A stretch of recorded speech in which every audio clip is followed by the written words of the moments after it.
Before Jacob became Israel, before he became the father of a great nation, he was a man running from his past. A man filled with fear. A man who made mistakes. A man who wrestled with guilt, with family conflict, and eventually, with God himself. But through every betrayal, every lonely night, and every painful lesson, God never abandoned him. Tonight, listen closely to the incredible story of Jacob, the man whose life proves that God can transform anyone. Long ago, in the land of Canaan, Isaac and Rebekah prayed desperately for children. For many years they waited. And finally, God answered. Rebekah became pregnant with twins. But even before the children were born, there was conflict inside her womb. The babies struggled against each other constantly. Troubled and afraid, Rebekah prayed to God. And the Lord spoke to her. 2 nations are in your womb. 2 peoples will be separated from your body. 1 people shall be stronger than the other, and the older shall serve the younger. When the time came for birth, the first child came out red and hairy. They named him Esau. Then came the second child. His tiny hand was gripping Esau's heel. They named him Jacob. And from the very beginning, their lives would be connected through struggle. Esau grew strong and became a skilled hunter. He loved the open fields. He was rough, fearless, and impulsive. Isaac loved Esau deeply because he enjoyed the wild meat Esau brought home. But Jacob was quiet, thoughtful. He preferred staying among the tents. And Rebekah loved Jacob more. This favoritism slowly planted division inside the family. One day, Esau returned home exhausted from hunting. Jacob was cooking stew. The rich smell filled the air. Esau was starving. He begged Jacob for some food. But Jacob saw an opportunity.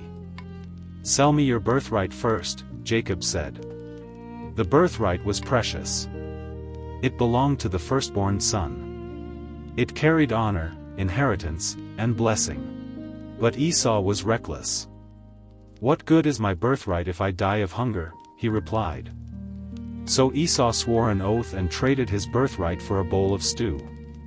In that moment, Esau treated something sacred as worthless. And Jacob took hold of it. Years passed. Isaac grew old.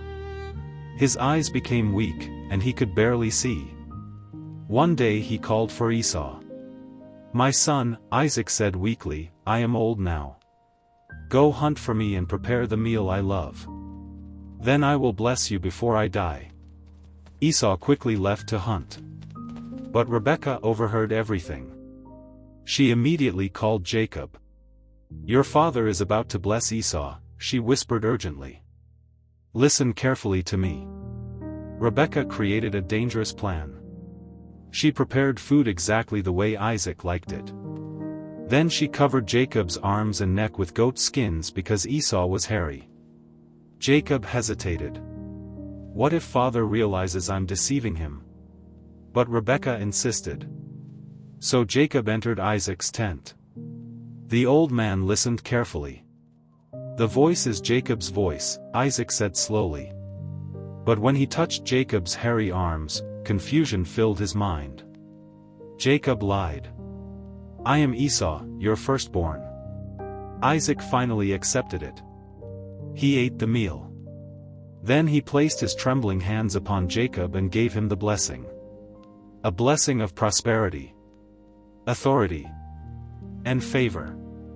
Moments later, Esau returned.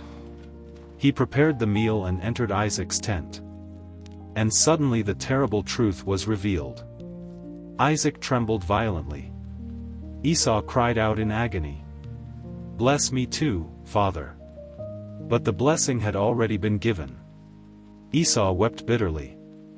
Then hatred filled his heart. "The days of mourning for my father are near," Esau said. "Then I will kill Jacob." When Rebekah heard this, fear overtook her. She warned Jacob to flee immediately. So Jacob left home alone. No servants. No family. Only fear. The sun began to set as Jacob traveled through the wilderness. Exhausted, he stopped for the night. He took a stone for a pillow and fell asleep beneath the open sky. And there, in the darkness, God spoke to him through a dream. Jacob saw a ladder reaching from earth to heaven. Angels moved up and down upon it. And above the ladder stood the Lord. "I am the God of Abraham and Isaac," the Lord declared. "The land on which you lie I will give to you and your descendants. I am with you. I will never leave you."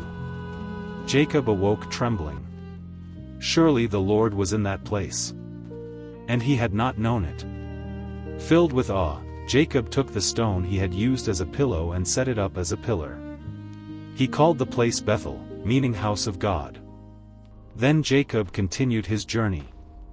Eventually he arrived in the land of his mother's relatives. Near a well, he saw shepherds waiting with their flocks. And then he saw her. Rachel. Beautiful. Graceful. The moment Jacob laid eyes on Rachel, his heart changed.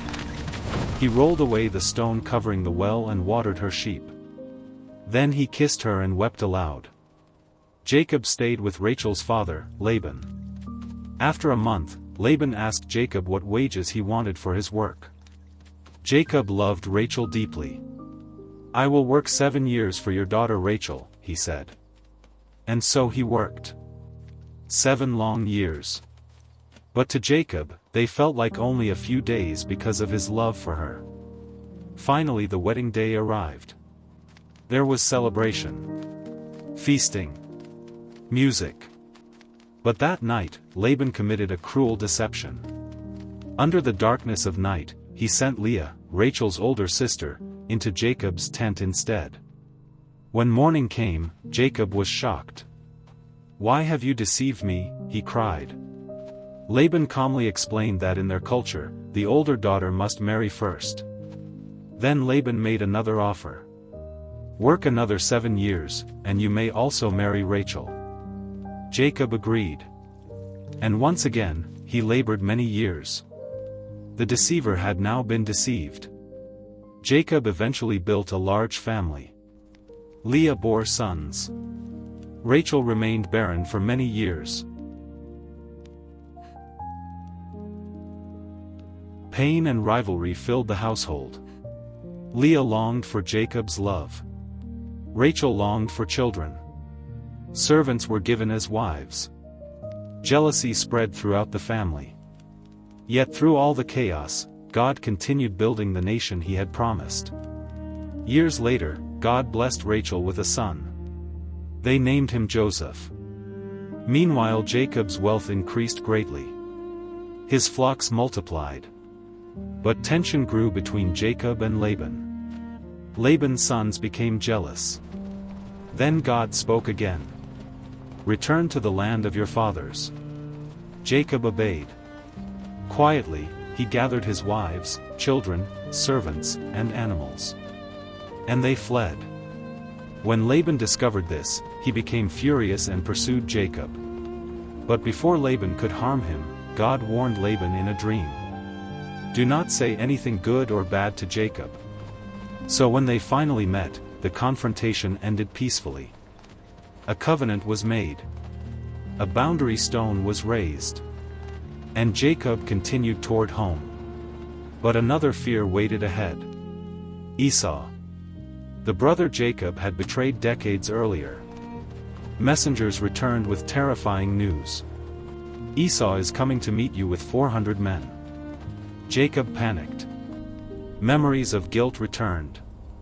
He divided his family and possessions into groups, hoping some might survive if Esau attacked. Then Jacob prayed desperately. "O God of my father Abraham, save me from my brother." That night Jacob sent gifts ahead to Esau. Hundreds of animals. Goats. Camels. Cattle. Everything possible to soften Esau's anger. Then Jacob remained alone beside the river. The night grew dark and silent. And suddenly, a man appeared. The stranger wrestled with Jacob all night long. Jacob struggled with every ounce of strength. Neither would let go. As dawn approached, the stranger touched Jacob's hip. Instantly, Jacob's hip was injured. Yet Jacob still refused to release him. "I will not let you go unless you bless me," Jacob declared. Then the stranger asked a question. "What is your name?" "Jacob," he answered. His name meant deceiver. "Heel grabber." The one who struggled. But the stranger spoke new words over him.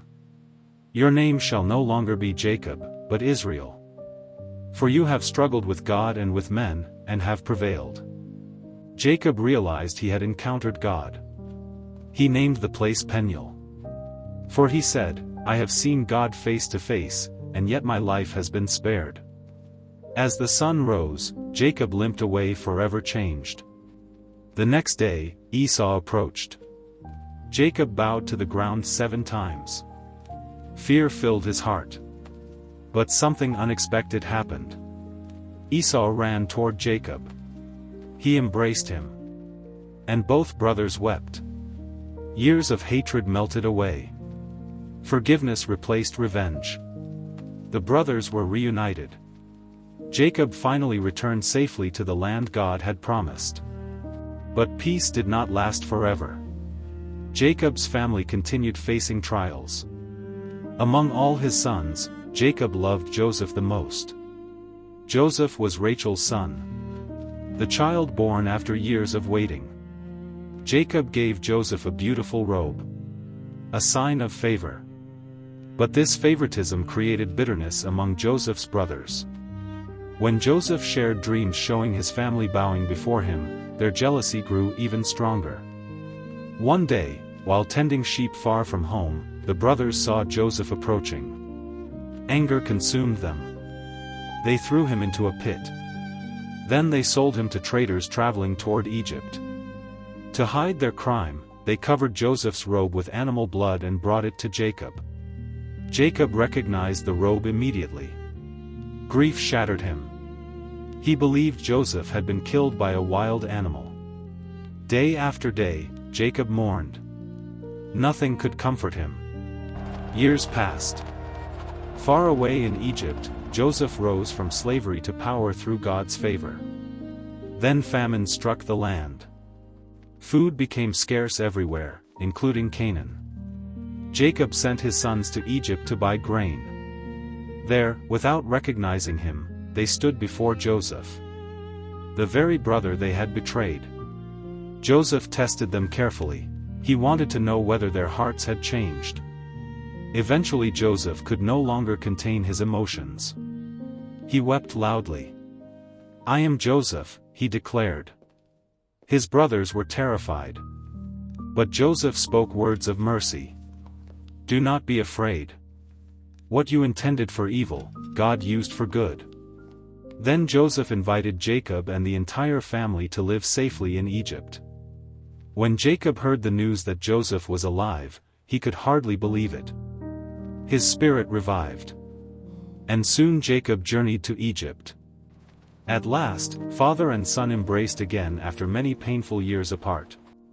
Jacob spent the rest of his days in Egypt surrounded by his children and grandchildren. Before his death, he blessed Joseph's sons. He also blessed each of his own sons, speaking prophetic words over their futures. Then Jacob gathered his feet into his bed. And after a long life filled with struggle, sorrow, transformation, and grace, he breathed his last. But Jacob's story did not end there. From his descendants came the 12 tribes of Israel. And generations later, through that same family line, the Savior of the world would come. Jacob began as a deceiver, a fearful man running from his mistakes. But God changed him. God walked with him through betrayal, loneliness, heartbreak, and fear. And in the end, Jacob became Israel, a man transformed by the presence of God. So whenever you feel unworthy, remember Jacob. Whenever your past haunts you, remember Jacob. Whenever you feel like your mistakes define you, remember Jacob.